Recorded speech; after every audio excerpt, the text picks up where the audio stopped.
nda maaso tulaba nsi ya myoyo kitundu kya kubiri. Few days later endaku ntono nga zimaze okuyita. Mwana mwala yali yeebase nga batudde mu ntebe kaakati njagala olaba okumanya ebirooto bino byo birina engeri gye bijjamu. Wabula mwana mwala mu ntebe mwe baali batudde ne mutaka yaloota Liita nga bazze ne Liita yebatunda embugo ne keesi z'abafu nga Liita amuleeta amubuuza ki ekikuleese eno tubadde kino tegulanga ku kofini kati nga amugamba bazze gula mbu kofini ya bbaawe n'emutuuka eno ye tugende gwe tunoonye kofini ya Kenny bannange kino kizenga kirooto mu ntebe mwe bali ebirooto birina ensonga bannange bwe kirooto kyoloota kyandibadde nti omuntu okiwandiika nga n'okinoonyereza lwaki kize mu bulamu bwo ebirooto birina ensonga lwaki bijja mu bulamu bw'omuntu mwana muwala yajja ne Liita ebatunda essanduuke Liita agezaako okulamuza oba tumugulire ziri ezimasa amasenje lutumugulire yakibaawo owayenga osiriikiridde toyagala tugire oba tufune ya funeral services tujagire Liita emutuuke naawe mwana mwala yatya kati essanduuke we ziri nnyingi essanduuka nga mulimu mwana mulenzi Kenny bannange kifunye nga kirooto we bali n'omuzimu guno kikyobadde kimukwano ne Kenny efirimu egenda maaso ensi y'emyoyo kaakati teyamanya kiki kivudde ku ki kizze kitya banne mwegendereze nga muloota waakaloota nga tomanyi kyoloose naye ng'ate kirina kye kikulaga kati yamugamba n'amugamba ataddamu birowoozaako alaba mu wakazi ayinza omutegeerera awo munnange nga kugezaako okuwembejja next day olunaku olwaddirira wampulira saagala nazikola ssaawa eno Liita ali eno ate nasumuludde eggulu ayina mikwano gye kyokka baneesanyu naawe onsobera olina engeri gy'ogenda maaso n'okuzanyisa ekiviiri naye nasalawo zibeere bwe zityo manya abavubuka b'ennaku zino abasinga oddawo n'omuzanyirazanyirako tebaagala ebyo kubasabiriza kasente bali wano Liita takyalina kyasuubira naye nga mukwano gwe Tracy bakyali bonna tuleese okuva edda mufumbi wa ntogo naye kajasi bamumanyi entogo agitegeera ate bw'omuteerako ekikwatagana ne kawo oba omuleese baneetoyiza wano zantama baneekabuyonjo nedda mukyuseeko nabagamba muve ku butoyireti bw'ebibaawo naye maama simuwulira kaadi olwagenda mu kabuyonjo no ng'atandika omuddako abawala beegeya katonda agenda ova mu kabuyonjo ava kutegula mala okuva okutegula agenda okutuuka nga baba tulese olugamba lutadde kuya muteekamu olunwe naye tokowanga kungeya oliko wadde okungeya ani abadde ani alina obudde bwo nga tebatandika kutabuka kankubule nze wampala nakuva dda nakimanya olw'okuba nina akabina kagwe ge kaagaana okumera ku ggwe olw'okuba toyina oyina kabaawo omanyira nze kaliwo akabina k'oyina abawala balina ebintu bye batunulira nga biri fani oli n'agamba munembu talina bbere mutima gwa mbogombo alina sapatu simanya akabina tolina ebintu kwegamba modulo ng'eyo golooza oli mukazi nnyo gwe kyabulaku tomanyire nze nga n'enviiri omala myezi na myezi nga togikyusizza nze buli wiikiro nyankyusa enviiri olwo olina kiki kyolagaani wadde akukyusa nze nange wadde siina kale ndi kyabulakuuta naye ate siyinza kubeera nga gwazunga mbasajja ozunga nga mukka gwa mmindi kina kindi gwa sigala kaakati mwana mula naye yalina abantu be ye baagamba nti beebo waliwo yali azze n'ebbaluwa ebbaluwa ono yali mukwano gwa Loni mwana muwala engejja atamanyiira nnyo Liita kubeera mu byabufumbo yali yawasibwa n'ebbanga lyamaze katali wa Loni nze nagamba ebbaluwa ezange zijjira kumu ate zijja nga ziri sipesulo bwe baluwa eze zijja nga ziri sipesulo era nga zijjuddemu mapenzi Muloni amuweereza ebbaluwa okuva lwamaze ebbanga lya wiikisi bbiri nga tali mu bufumbo kati kumbe Loni ebbaluwa gye yawandiika Liita ebyokusoma byali bimusumbuwa sumba musirike nammwe nsome ebbaluwa yange lwaki munemesa ebiravingo gasiriwala ndi bulungi wama oli otya wamma Queen yagambye tusirike gabalinda basirikirira agenda okwekkaanya ebbaluwa naye tamanyi kusoma kiri awo naye era n'obugambo bw'olabamu n'omanya ebigambo by'omukwano n'obyawula n'ebigambo by'obukyayi agenda okwetegereza ng'ebbaluwa olowooza temugoba kutadda mu bufumbo bwa Loni soko nnyonnyola ebigambo bino ebirala kuba ndabamu nti todda kitegeeza ki kitegeera bulungi soko bimpitiremu okitegeeza Loni takyakwagala yafunye n'omukazi omulala noonyedde ewalala omuntu aleka bbaawe wiikisi 2 nga tomanyi na gy'oli oli mu kuzunga buzunzu fa okudda eri okulabirira omusajja wadde eno mikwano gyo zampadde balwa n'aŋŋamba toddanga ewuwe bannange gwe kankule nagaana okubeera nga onyingirira ndi bintu byange ono bba wange tomanyiramanyiira abasajja abamu si bangu bwakugera ogenze nga weepasudde yakuwa bwe ebbaluwa n'agamba tulinnya ne mu luggya lwange n'akakuba akadde wakatogeza okatambuliramu okasalamu sikulabayo bambi tasobola kugumiikiriza ezo mpisa zo era mwana muwala ku mpisa ze yali alina bano abaala ab'amasappe ng'otuuka eka n'omugamba mpootu zinaga atasobola kugeewa kali abeewame nga takwaniriza yadde nga n'akamera okakombako ewaka guba mukisa ng'olidde kamera akalungi omala genda mu woteeri zempisa mwana mulazi yali ayina bino abavubuka bye bagamba mwagala kuwasa n'otomera waliwo okutomera n'okubeera nga otomera n'ogooma kati Loni yali yatomera n'agooma yatuuka n'akoowa kwe kusala okubeera nga agoba mwana mwana liita yatandika okukaaba amaziga agajjulujjulu genda omugeye munne ngenda kubeera nga nzija tubyogere siina kyakola ekyo kyaŋŋambye nze nkuwa ebbaluwayo era kenjituusize tandabe bwedde otukwekanga simanyi mujjudde ebiraavingo nga weesimbye n'ebiraavingo bino abasajja ennaku zino bagoba akusooka n'akuuceeki nga n'alaba nga toyina mulamwa n'agamba mpaamu omwaka n'obiyita ebyokuweyitinga kumbe akukyaya ebyaddala osaaga n'okusaaga tukyagenda maaso tulaba kina Uganda ensi y'emyoyo David Kyaddaaki yajja okulaba ku famire ye brother wa Kenny alina omwana naye nga baaba kirala bulala ono yamumanyiira ne wajja nga avuuma nga muliro ng'abugujjana teri mulala amanyi nti nno ndi muzimu kino kiri wakati wange naawe tokyosanguzanga omukazi takimanyi nti alina muzimu ebbanga lyonna okakasa takina kyamanyi tegwagala mwana muwala amanye nti ye yayika azimu awedde emirimu David yekka yakimanyi ne muganda ye muzimu teri n'omu akimanyi era bali n'omwana ono oba kikikati simanyi kati mulajja bamwaniriza mwana mwala amanyi buli kimu kyatereera kati kino kyongera ogumya mwana mwala kalabye David n'abalala ajja balaba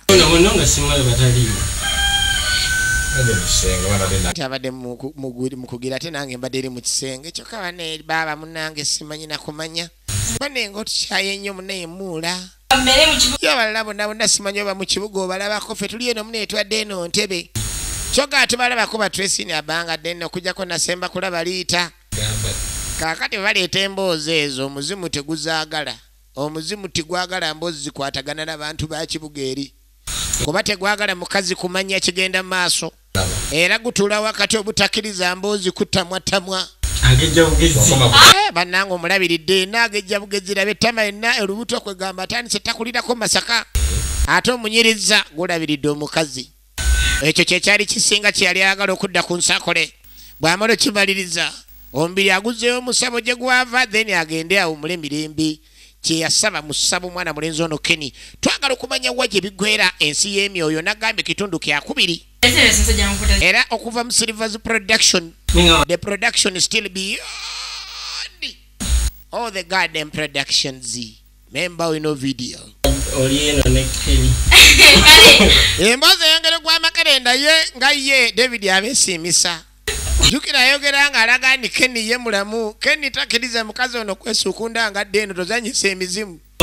omuntu bw'aba yavaako omubiri n'afa era omwoyo guli gusigala mu mbeera jukira mu bulamu bw'omuntu omuntu bw'aba ayogera mwoyo gwe gwogera gwe gwowulira nga Silver taba Silver guba mwoyo gwe guno omubiri just kubikako bubisi kati Kenny yafuna bufunyi mubiri n'akomawo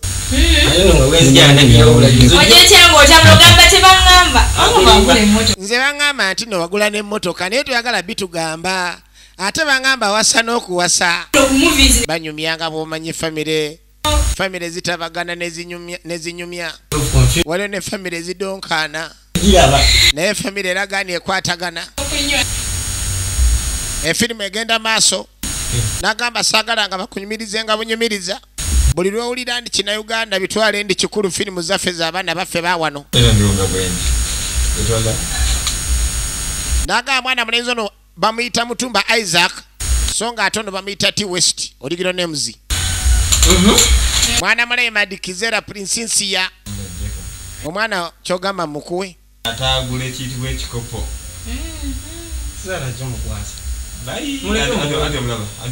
olaba kye bayita wazimu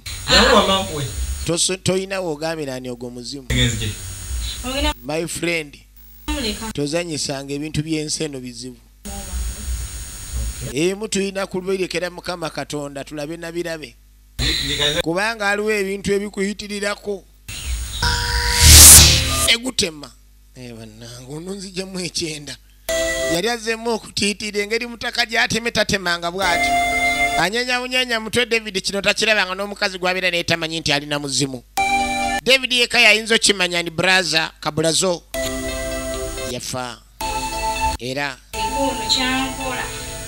gwagenda mu kisenge tegwagala mukazi kwetoloba bino abakazi bebeetoloba nayagala amanye kano amanye kali omuzimu gwamukweka ye omukyala alaba nga ali mu perfect love omukwano gugwe gamba ogujijjira obujijizi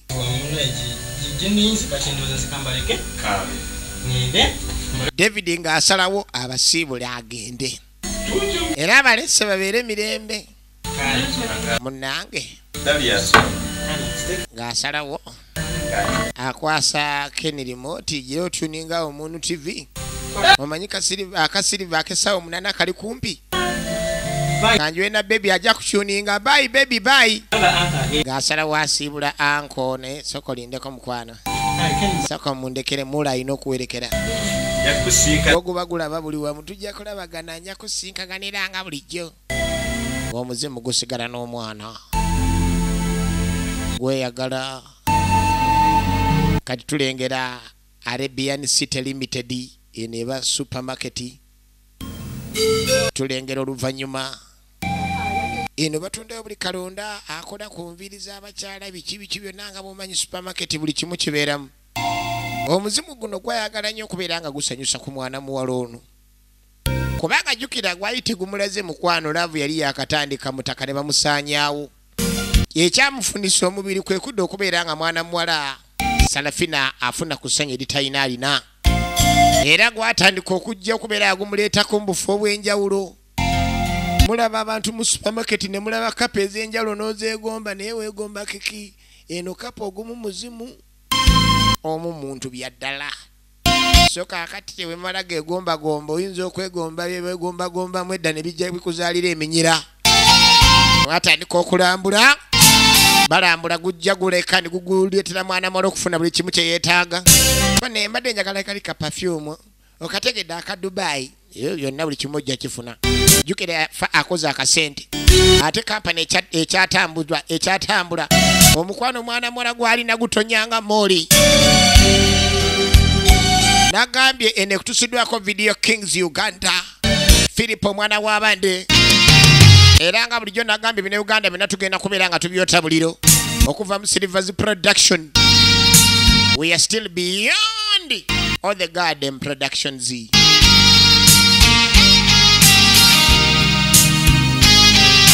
munange nga bagenda maaso ne shopping mwana mwala alonda kano alonda kali omuzimu bwe gukuŋŋaanya amanya alina muntu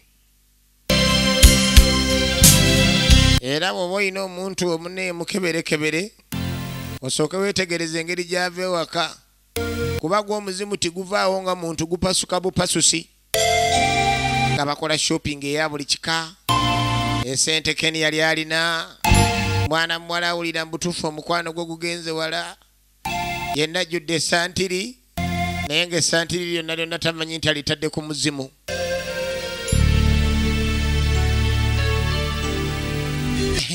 Akabiskwiti ako bannange bamala okukola shopping